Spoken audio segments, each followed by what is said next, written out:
Ghazipur police इन दिनों गौ तस्करों के खिलाफ लगातार एक से बढ़कर एक कार्रवाई कर रही है। पिछले दिनों में देखा जाए तो कई ऐसे पशु तस्कर मिले जिनके साथ पुलिस के बीच मुठभेड़ भी हुई, घायल हुए, गिरफ्तार हुए।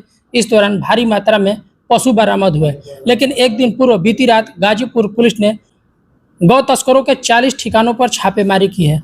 इसी पर बातचीत करने के लिए हमारे साथ गाजीपुर पुलिस अधीक्षक डॉक्टर इरज राजा मौजूद हैं। इनसे बात करते हैं कि किस तरीके की कार्रवाई है और इसका उद्देश्य क्या है। सर, बीती रात जिस तरीके 40 जगहों पर तस्करों के ठिकानों पर छापेमारी की गई है, क्या है सर, पूरा क्या मामला है?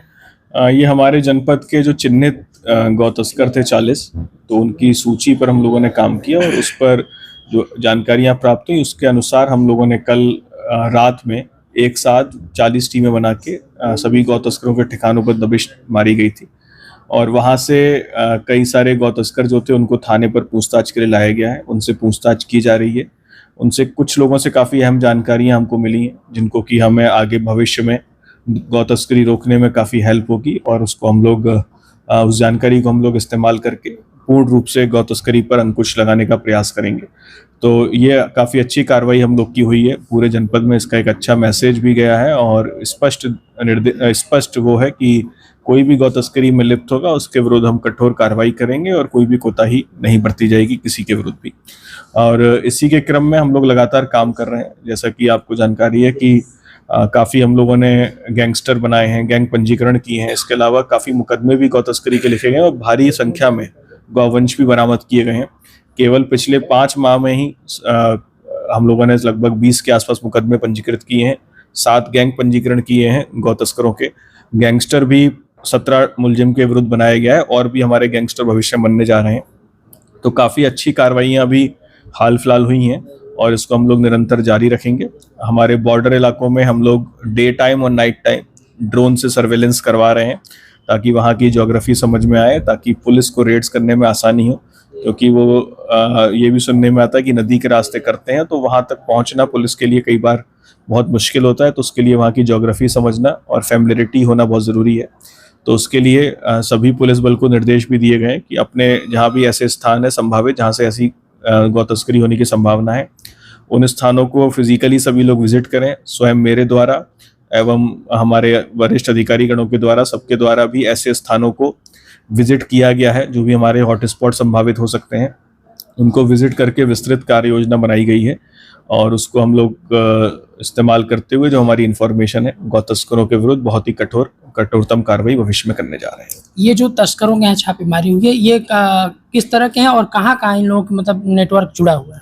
ये पूरे जनपद में है, विभिन्न थाना क्षेत्रों से ये लोग थे और इनके नेटवर्क हम लोग काम कर रहे हैं। तो काफ़ी जनपदों से इनके नेटवर्क जुड़े हुए हैं, बिहार बंगाल से इनके तार जुड़े हुए हैं, तो उन पर भी हम लोग काम कर रहे हैं। और जो बिहार और बंगाल के जो लोग होंगे, वेस्ट बंगाल के जो लोग इनके साथ लिप्त होंगे, हम लोग उनके विरुद्ध भी कठोर कार्रवाई भविष्य में करेंगे। गाजीपुर जनपद चंदौली से भी और बिहार से भी जुड़ा हुआ है। अक्सर पशु तस्कर बिहार जाते समय पकड़े जाते हैं। पुलिस के लिए भी खतरा होता है कि ये लोग जब पकड़े जाने के डर से पुलिस पे भी फायरिंग करते हैं। इस दौरान कई मुठभेड़ भी सामने आए थे। तो इस तरीके के जो क्रूर टाइप के तस्कर हैं उनके ऊपर सर किस तरह की कार्रवाई चाहिए? जैसा कि मैंने बताया कि गौ तस्करों पर हम कठोर कार्रवाई लगातार कर रहे हैं। कई सारे गौ तस्कर ने जब पुलिस पर फायरिंग की तो उसके जवाबी फायर में वो लोग कई घायल भी हुए। लगभग हमारे 20 के आसपास गौ तस्कर पिछले 11 महीने में घायल हुए हैं पुलिस की गोली लगने से और उस पर लगातार हम लोग काम कर रहे हैं। और गौ तस्करों के द्वारा जो कृत्य किए जा रहे हैं और पुलिस पर जो अटैक किए जा रहे हैं उसको हम लोग बहुत सीरियस ले रहे हैं और ऐसे गौ तस्करों पर लगातार हम प्रभावी कार्रवाई कठोर भाषा में उनको जवाब दिया जाएगा। अभी बकरीद का त्यौहार आ रहा है और ऐसे में तमाम पशुओं की बलि होती है, तो ऐसे में पूरे शहर में क्या व्यवस्था है कि किस तरह से इसको पूरा मैनेज किया जा रहा है? कि सभी जगह पर मीटिंग्स करके बता दिया गया था सभी लोगों को कि कहीं पर भी खुले में ना ही नमाज पढ़ी जाएगी, ना ही खुले में कुर्बानी की जाएगी।